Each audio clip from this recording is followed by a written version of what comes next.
There is a particular kind of man the frontier makes and, then, forgets. Not the legend. Not the statue. The other kind, the one who does the necessary, unglamorous, bone-breaking thing and, then, rides back into the dust without a name attached to the doing of it. History doesn't write him down because history, if we're being honest, has always preferred its heroes cleaned up and cooperative. Elias Cord was not cooperative. He was a contradiction the Arizona Territory couldn't quite metabolize, a white cowboy who spoke 3 Apache dialects, who had buried 2 horses and 1 friend in the same summer, who smelled of leather and sage and something older, like he'd absorbed the land into his skin so completely the land couldn't tell the difference anymore. In the autumn of 1874, he rode into a situation that should have killed him. 3 Apache women. A canyon. Federal soldiers who decided the law was whatever they said it was that morning. He rode out of it with all 3 women alive. What he didn't know, what none of them knew, standing in that canyon with the dust still settling and the soldiers still muttering behind them, was that he hadn't ended something. He'd started it. The women would return. And, when they did, nothing about Elias Cord, not the man he thought he was, not the story he'd told himself about why he'd done it, would survive intact. This is not a story about a rescue. It never was.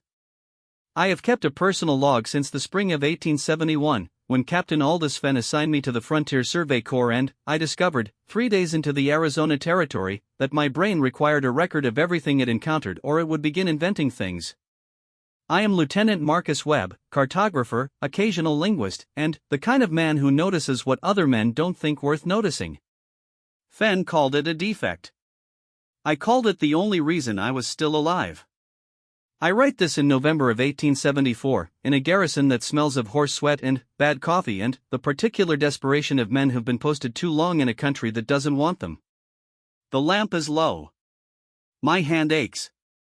I'm going to write it down anyway, because if I don't, no one will, and something that happened out in Tenaya Canyon deserves better than the silence the army is already constructing around it.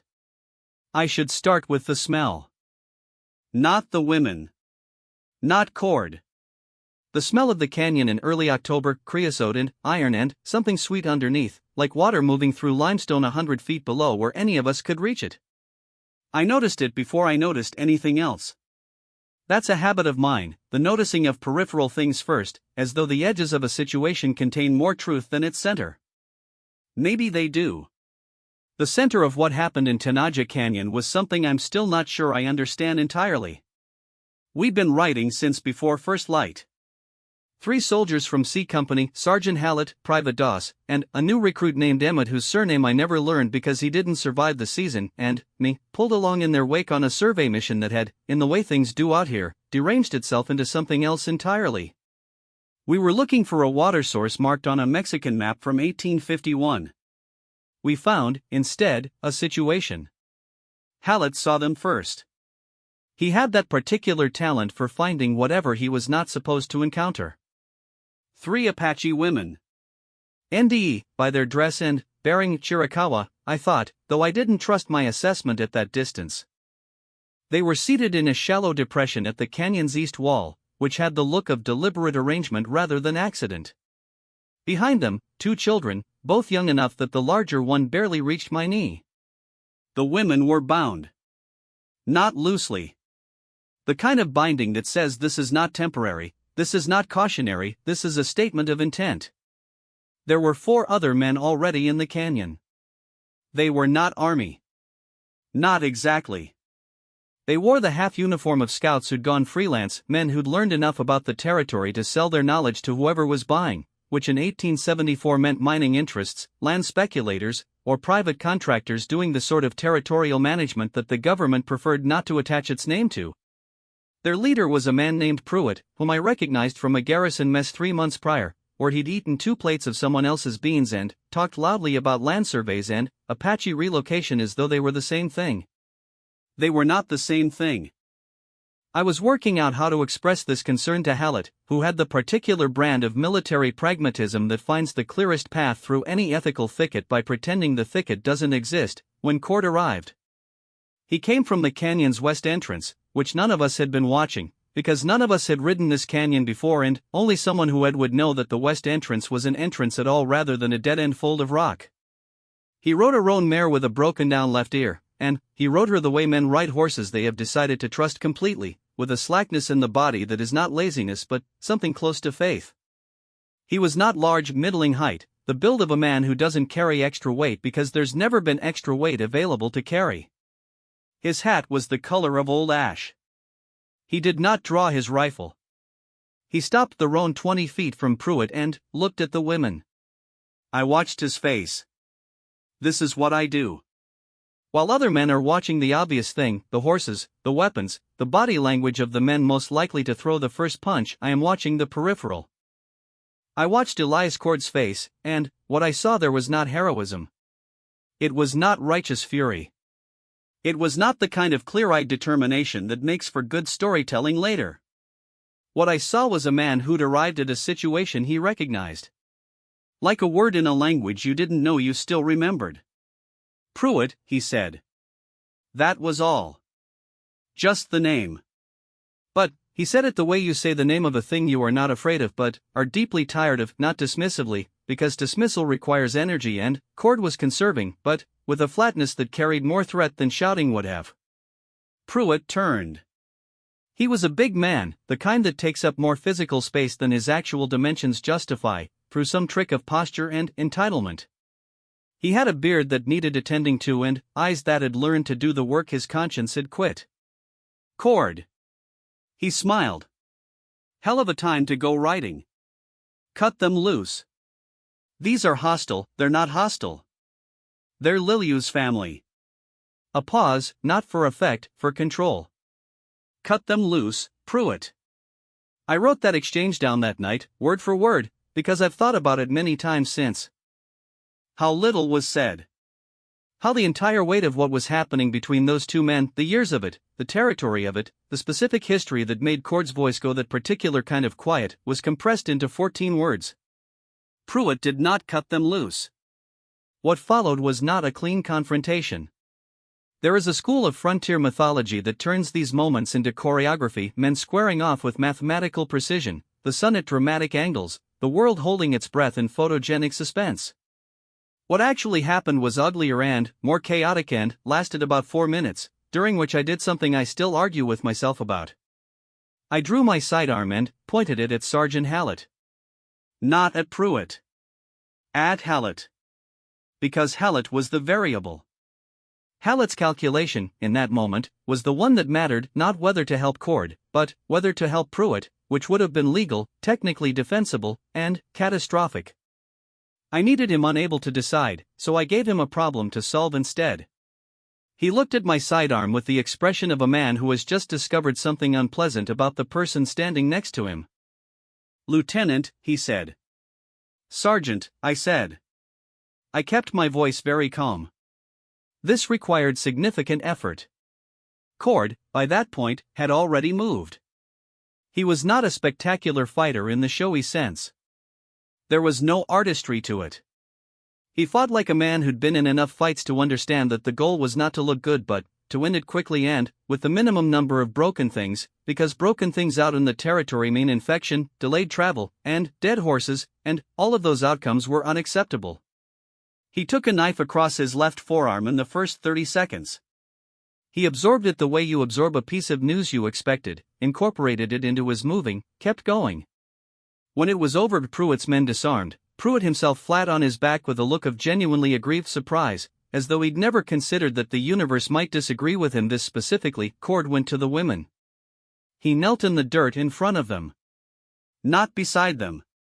In front of them, which put his head below the seated level of the oldest woman, a choice so deliberate it stopped my breath. He spoke to them in what I recognized as Western Apache, though his pronunciation had something in it I couldn't entirely categorize, a softness in certain consonants, a rhythm that felt learned from proximity rather than study, from living near these words rather than reading them. The oldest woman answered him. I speak some Apache, enough to navigate, not enough to follow this exchange with confidence. What I caught was her name, Nayeli, or something close to it, and a question that I translated, imperfectly, as, "Why are you here?" His answer took longer than I expected. When he was done, Nayeli looked at him for a long time. Then, she looked at me. I have had people look at me in many ways in my professional life. With suspicion, with curiosity, with the particular tolerant contempt that Apache people often extend to army personnel as a matter of practical policy. Nayeli's look was different. It was the look of someone taking a measurement. The knife wound on Cord's arm was bleeding in a way that required immediate attention, and, I will note, for the record, that he did not mention it once. Not to me, not to the women, not to Hallett, who'd lowered his gun and appeared to be reconsidering all of his major life decisions. Cord cut the women's bindings himself, cleaned the knife on his pants leg, pocketed it, and stood. "You're Webb," he said to me. "I am. Fenn's cartographer." "The same." He nodded, as though this confirmed something he'd already suspected. "There's a second group of Pruitt's men in the North Draw. They heard this. They'll be moving." He glanced at Nayeli and the other two women, then at the children, then back at me. "I can't move fast enough with all of them." This was not a request for help. He was not, I would learn, a man who made requests. He was describing a problem and leaving space for anyone capable of solving it to do so. "How far is your camp?" I asked him. 3 hours west if we don't push." "Hallett." I looked at the sergeant. He was a man recalibrating, visibly, which is a process that in Hallett took longer than in most people because he had more prior positions to revise. "I need 2 horses." He stared at me. "2 horses, Sergeant." "For the children." What Hallett gave me, instead of argument, was a long slow look that contained something complicated, not agreement, not defiance, but the beginning of a reckoning he wasn't ready to articulate. He gave me the horses. The 3 hours to Cord's camp passed in a silence that wasn't uncomfortable so much as full of the kind of attention you pay to landscape when everything has sharpened to high relief, when your body understands that it is in the middle of something that will matter later and makes sure you're paying attention. The canyon walls went from rust to ochre to a pale gray gold as the afternoon aged. The children, 1 per horse, made no sound. The youngest one held the saddle horn with both hands and watched everything with large, patient eyes that made me feel, irrationally, that I was the one who needed watching. Cord rode beside me for the last hour. "You know her," I said. "Not a question." "Lilia was my neighbor for 4 years," he said. "Before." He didn't say before what. I didn't ask. "She's not here." "No." "You didn't ask after her." He looked at me then. "Just briefly." "No," he said again. I wrote, that night in my log, "There are silences that contain more information than any sentence I could build." Cord uses them the way I use maps, not to show everything, but to show what matters. He cleaned his wound himself, at the camp, with carbolic acid and a precision that suggested this was not a novel situation for him. Nayeli watched him do it, and there was something in her expression that I spent a long time trying to name. Not gratitude, exactly. Not the uncomplicated warmth of a debt incurred and felt. Something more complex. The expression of someone watching a person carry something they recognize and choosing, for now, not to speak of it. The 2 younger women as sisters, I thought, from their gestures and their way of occupying the same space, made a fire the way people make fires when they are doing it from muscle memory, from the body's knowledge of how this is done rather than the mind's instruction. The smaller of the 2 had a cut above her left eye that she had not mentioned and would not let anyone tend. She tended it herself, with water from a skin, touching the wound with the careful detachment of someone cataloging damage rather than feeling it. I watched that. I wrote it down. I also watched Cord, sitting a little apart from the group, eating something he'd taken from a saddlebag without apparent interest in the flavor, looking into the middle distance with the expression of a man sitting on top of something he was not ready to excavate. I did something then that was not professionally warranted. I sat down beside him. "What did you tell her?" I asked. "Nayeli. In the canyon. She asked you why you were there." He was quiet for a moment. The fire made its small domestic sounds. "I told her the truth," he said. "Which was?" That I owed her family a debt I hadn't paid yet. He looked at his hands, the bandaged one and the other. That this wasn't the payment. But it was a beginning.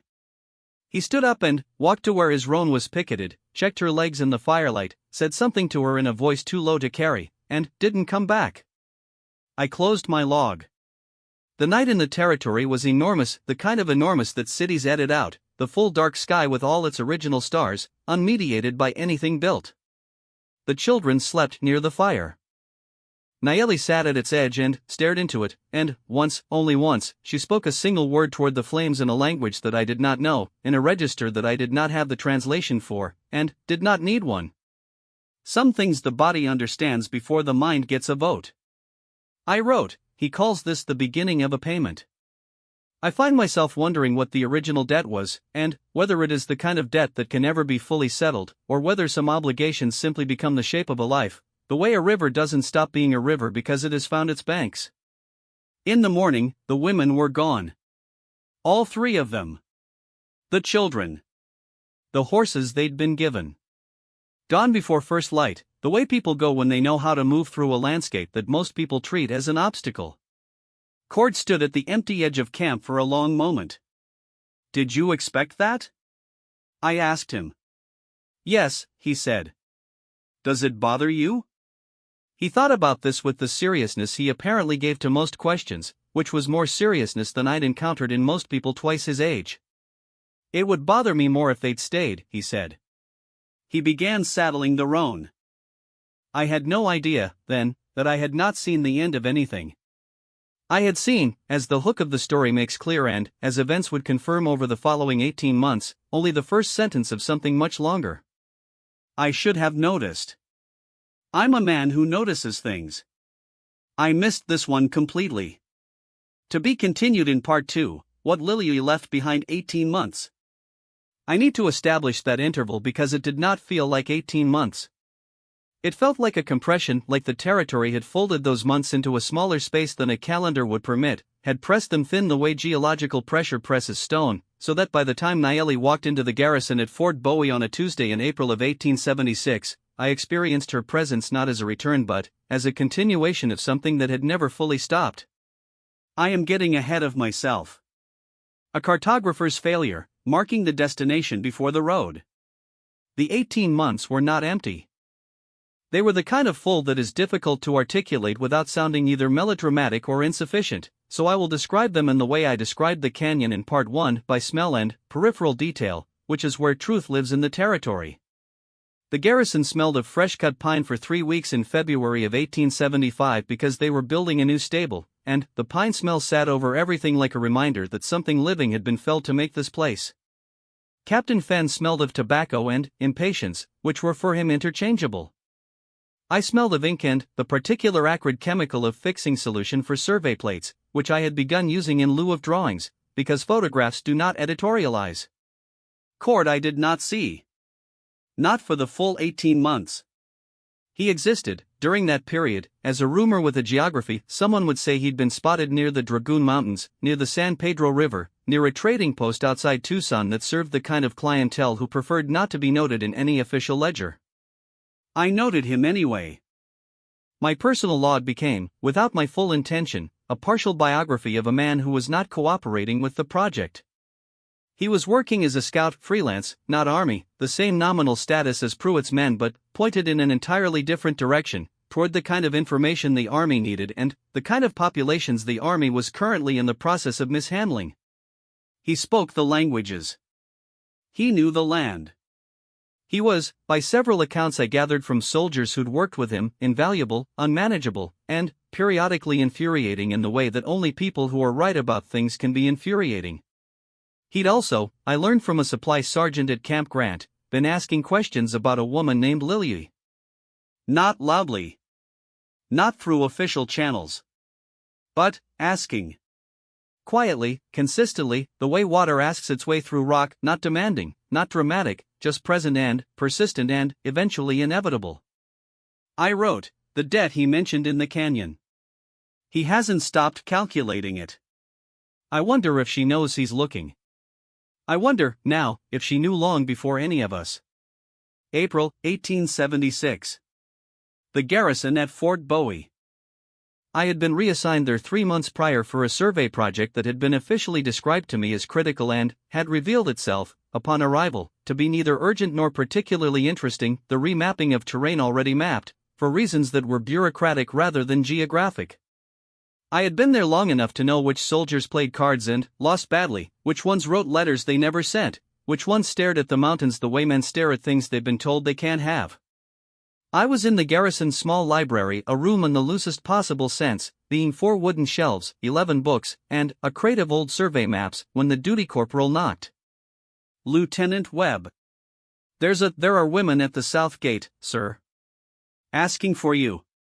I looked up from a 1868 map of the Chiricahua Territory. Asking for me by name? By name, sir. 3 of them. Apache. He paused. And a young man. Maybe 16. He's doing the asking. I set down the map. The young man was Day. I would learn his name within the hour and his story within the week, and both would rearrange something in me that I have not been able to fully name since. He was Nayeli's son by a man who had died before the canyon, before Tanaja Canyon, which I was beginning to understand was a point on a timeline rather than an ending. He stood at the south gate with the posture of someone who has decided, consciously or not, that the act of being afraid is a luxury the situation doesn't allow, and delivered a message in English so clean and deliberated must have cost him enormously to have learned it specifically for this purpose. My mother requests to speak with the cartographer who was in the canyon, he said. She says he was honest about what he saw. I have received more flattering introductions. I have never received one that meant more. The 3 women were Nayeli, the smaller sister, whose name was Tsosi, I would learn, and a 3rd woman I had not seen in the canyon. This 3rd woman was older. She walked with a slight list to her right, the kind that comes from an old injury accommodated over years until it becomes invisible to its owner. She looked at me with the same measuring quality Nayeli had demonstrated in the canyon, but, where Nayeli's measurement had been assessing, this woman's was something else. Recognizing, maybe. Like she'd heard about me. I brought them to the one room at Bowie that was sufficiently private, my survey workspace, with its maps and its chemical smell and its stacked wooden boxes of photographic plates, and I did not send for an interpreter, because Dade was present and, because, more importantly, I did not want what they were about to say mediated by anyone who would soften it. The older woman spoke first, in Apache, which Day rendered into English with a precision that told me he was not translating from meaning to meaning but, from word to word, and trusting me to build the meaning myself. She says, "You know Elias Cord?" "I do." She says, "He has been looking for Lily." A pause while the woman continued, her voice steady, her hands still in her lap in the way hands go still when the body is bracing against what the mouth is about to release. She says, "Lily is his wife." The word wife landed in that map-smelling room and reorganized everything in it. She says, "Lily has been at the San Carlos Reservation since November of 1874. She says, and here Day stopped, and looked at the older woman, and she looked back at him, and something passed between them that I did not have the language for but understood completely. He looked back at me. She says Cord does not know this yet. And she says that Lily does not know that he is looking. I wrote in my log that night, "There are knots in this world that look like ropes until you pull them and discover every strand was always a separate story." I have been observing what I thought was the aftermath of a rescue. I have been observing, instead, the geography of a marriage. I sent for Cord that night. It took 4 days. He arrived the morning of the 5th day, which I mention not for dramatic pacing but because those 4 days were their own story. Nayeli and Susie and the older woman, whose name was Hato and who was, I came to understand, Lily's mother, staying in a space the garrison grudgingly allocated, moving through the fort with the particular composure of people who have learned to exist in territories designed to diminish them while maintaining an interior that those territories cannot reach. Day taught me 6 new words during those 4 days. I taught him how to use a compass. It was the most honest exchange of information I participated in during my entire time in the territory. Cord came through the south gate on a Thursday morning with dried mud on his boots and the particular gravity of a man who has been summoned and knows why and has spent 4 days deciding how to be inside the room when he gets there. I met him in the yard. Liliu, I said. He stopped. Something happened in his face. Not a dramatic thing. Not the kind of thing that a lesser writer would describe as his face crumbling or breaking or falling apart, because those are the wrong metaphors. What happened was that a specific kind of vigilance went out of him, a tension that had been so constant for so long he'd stopped knowing it was there, and the absence of it made him look, briefly, much younger and much older simultaneously. Is she alive? He said. Not a question. A test of the word. Yes. He made a sound that I will not attempt to describe, because I don't have the right tools for it. It lasted less than a second. Then, he was controlled again, but it was different control, not the control of someone suppressing something, but the control of someone who has just gotten permission to be a specific kind of careful. Hato was standing at the edge of the yard. She had known he was coming. She had been waiting, because she is the kind of woman who, when a thing must be confronted, walks toward it rather than waiting for it to arrive, and she was paying Cord the respect of meeting him on his way in. They looked at each other across 20 feet of Garrison Yard. He walked to her. He stopped 3 feet away.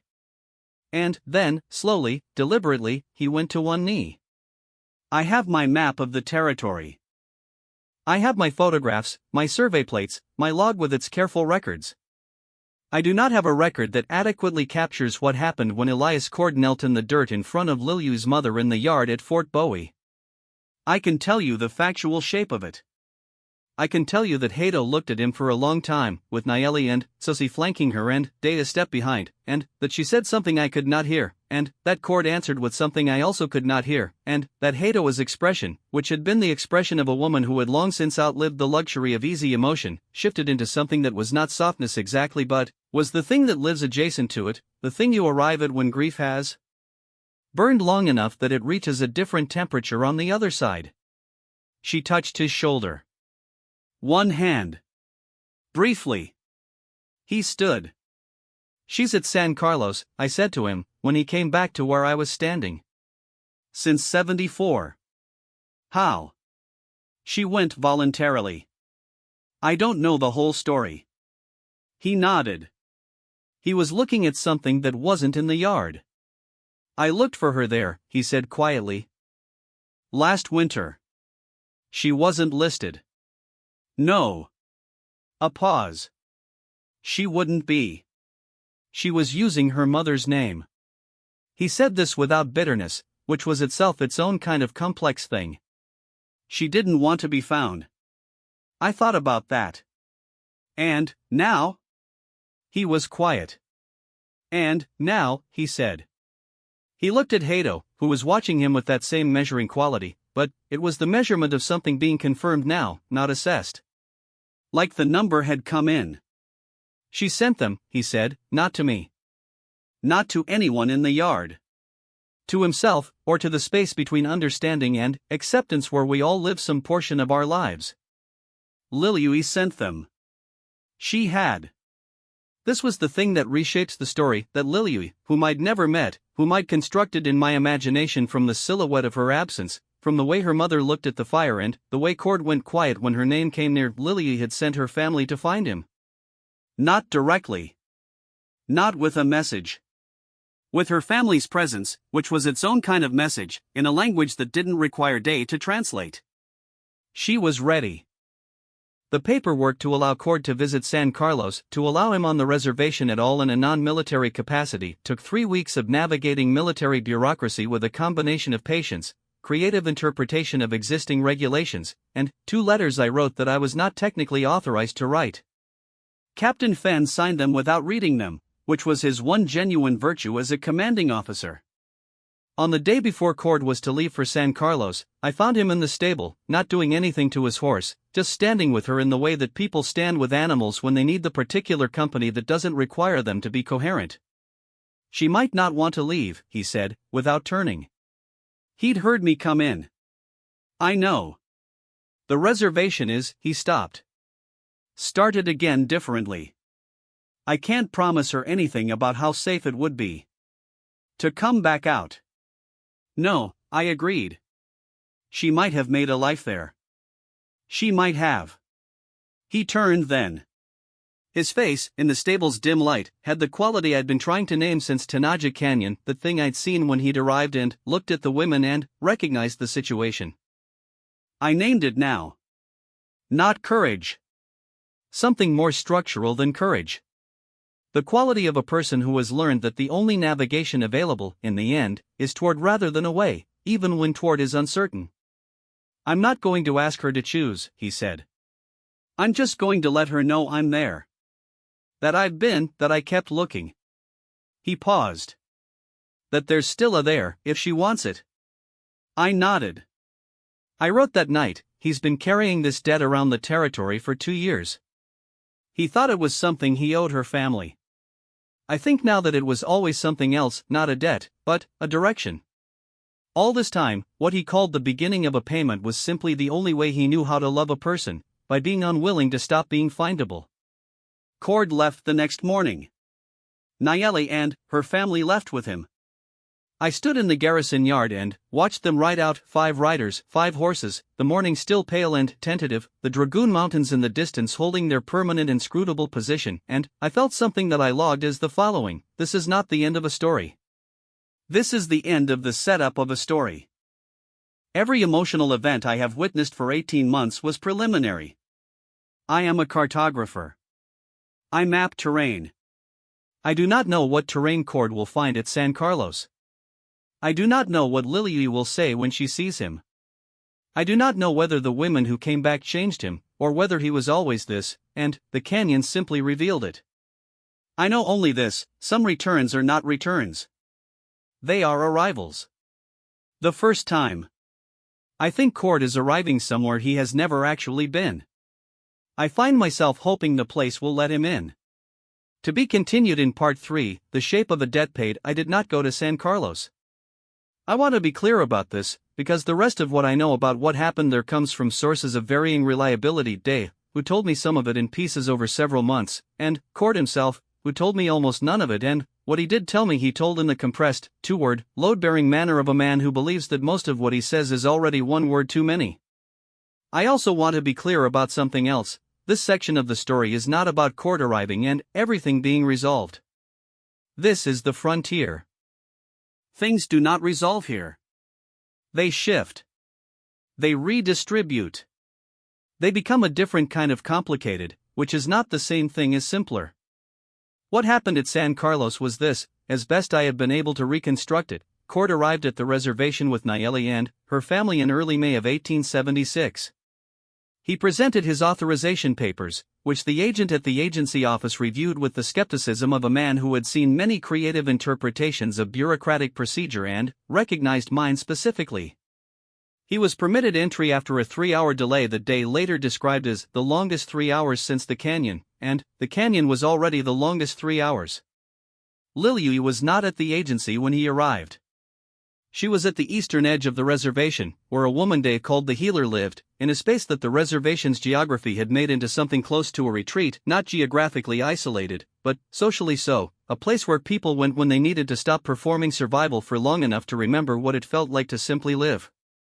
Dave described it to me as a place where the land stopped being a problem for a few hours. Nayeli went ahead.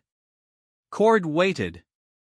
I want to dwell here, because Dade dwelled here when he told me this, and I think he was right too.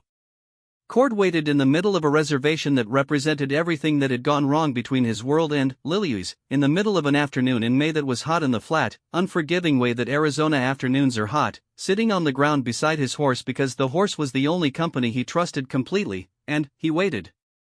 Dade said he didn't pace. I found this significant. I wrote it down and, then, sat with it. He didn't pace. A man who has been looking for his wife across 2 years of territory and silence, who has arrived at the place she is, who has been told to wait, and he did not pace. He sat with his horse and he waited with the stillness of someone who has decided that the waiting is itself the thing, that rushing the ending changes what the ending is. He was still sitting when Lily came through the trees. Dade was not present for their reunion. He was careful to say this, that he did not follow his mother past the healer's camp, that he waited at the edge, and that what he knew of the first hour of that meeting came from Nayeli, who came back to him afterward with an expression he described as like she had looked at something very bright and was still seeing it. What I know, Liliu had not left the reservation voluntarily in 18 months. She had built a life there, not a joyful life, not a life of abundance, but a life that functioned, that had its own architecture and its own relationships and its own worth, a life she'd constructed out of the limited and often brutal material available to Apache women on a federal reservation in 1875. A garden. A role. Something. She had sent her family to find Cord. She had sent them, but she had not known what she was asking them to bring back. Or she had known and had not known what she would do with it when it arrived. She looked at him. He was there. He had come. He had blood debt cut his way through a canyon and spent 2 years looking, and he was there, sitting on the ground with a roan horse with a broken down ear, in the middle of a reservation on land that used to be nothing that needed a name because names are for borders, and her people did not have borders, they had a whole sky, and now they had this. And he was there. Dave told me she didn't run to him. She walked. Deliberately. The way she had decided to do this. He stood when she got close. Not quickly, carefully. He said her name. She said something Dave did not hear clearly, which I respect, because some things are the architecture of private lives and do not belong in a lieutenant's log, and I am trying, in this account, to be honest about the limits of my access. She stayed that night. And the night after. On the third day, she asked Cord what he intended. Day told me this because he was present for this conversation, which took place in the garden she kept at the agency's east end, in the early morning, before the heat organized itself into something with weight to it. What Cord intended was, characteristically, not a plan so much as a posture. I intend to be here, he said. Here is a reservation, Liliu said. She said this without bitterness, the way a doctor states a diagnosis plainly, because imprecision is its own kind of cruelty. Here is under American authority. Here is 40 miles from the agency office and 6 miles from the nearest place a woman can trade for cloth without asking permission. I know. What you intend, she said, is that you want to stay. He thought about this for a long moment that Dave described as uncomfortable. I want you to have a choice, Cord finally said. I can't give you back what, and here he stopped. His jaw did something. He started again. I can't give you back the years. I can't change what happened. I can sit on a reservation and be your husband, or I can try to find us another way, or I can go, and none of those are. I'm not asking you to decide based on what I want. Liliu was quiet for a while. She pulled something from the garden. A weed, probably, though Dea didn't specify. What you are telling me, she said slowly, is that you have been looking for me for 2 years, and, now that you are here, you are giving me the choice to send you away. Yes. That is the stupidest and most stubborn thing anyone has ever said to me, she told him, and I have lived on a federal reservation. Dave said there was a long silence after that. Then, Cord laughed. Dave told me the laugh surprised him, not because Cord was not capable of it, but because of the quality of it. He said it was the laugh of a man who had been holding his breath so long he'd forgotten what it felt like to breathe, and the release of it was embarrassing and enormous and briefly uncontrollable, and Liliu watched him laugh with an expression that was trying to be stern and was failing absolutely. She did not go with him immediately. I want to be clear about this also, because the story could be shaped, at this point, toward a clean resolution, the reunification, the departure from the reservation, the riding toward sunset construction that frontier mythology has always preferred, because it requires the humans at the center of the story to be simpler than they actually are. Liliu was not simple. She stayed at San Carlos for another 4 months, through the summer, while Cord established, through a process I observed from a distance and assisted with, through letters and bureaucratic creativity, on 2 additional occasions a situation that was not legal in any conventional sense but was functional, which in the territory was often the better standard. A small piece of land south of the reservation boundary, on terrain the Army had identified as useless and therefore unmapped, which made it, from a cartographic standpoint, my jurisdiction, and which I surveyed with a generosity toward its dimensions that I feel, in retrospect, was the best work I did in Arizona. Nayeli and Sosi and Hato came. Not all at once.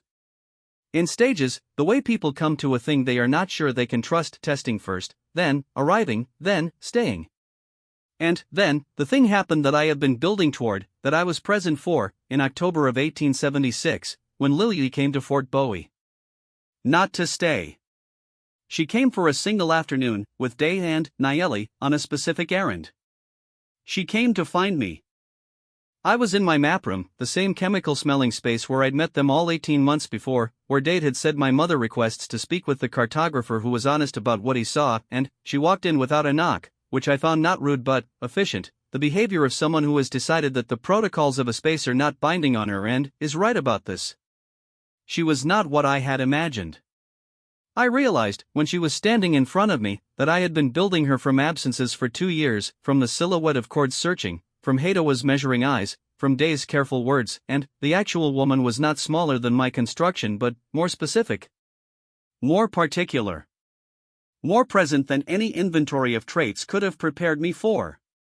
She was Cord's height, which is to say middling, and she stood with the same quality he had, that sense of someone who has calculated how much space they actually require and is not apologizing for occupying exactly that much. She looked at my maps for a moment before she looked at me, and she looked at them with the attention of someone who understands cartography not as an abstraction but as a politics. These lines are decisions, these blank spaces are choices someone made about what mattered. She looked at me. "You wrote the letters," she said. "I did." "Why?" This was the question I had been waiting, without knowing it, for 2 years. I had constructed several answers in my head, over the 18 months, professional ones, technical ones, the kind that made what I'd done sound like procedure rather than choice. I discarded all of them. Because it was right, I said. And because I was there, and I had the tools to do something about it, and not doing something about it would have made me the kind of man I don't want to be in my log. She looked at me for a long time. She turned to Day and said something in Apache. Day translated, "She says the cartographer is more honest than most soldiers." "Tell her that's not a very high bar," I said. Day told her. She made a sound that was, without any question, the sound of a person deciding not to laugh and losing the argument with themselves. She put something on my map table. A small leather pouch, beaded in a pattern I didn't recognize then, but looked up later, a Chiricahua pattern, specific to a particular region, the kind of design that encodes geography in decorative form, that tells you where a family is from if you know how to read it.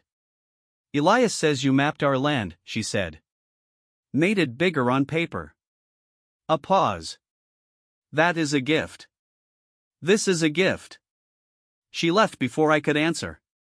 I held the beaded pouch for a long time, there in my map room, with its maps and its photographs and its stacked survey plates. I turned it over in my hands. I did not understand everything encoded in it, and I did not, I think, need to. Some gifts are not puzzles. Some gifts are simply the weight of acknowledgement in the hands, a thing that says, "I see what you did. I am here. This matters." I wrote in my log that night, the longest entry I have ever made, and, at the end of it I wrote this: "The women who came back changed him."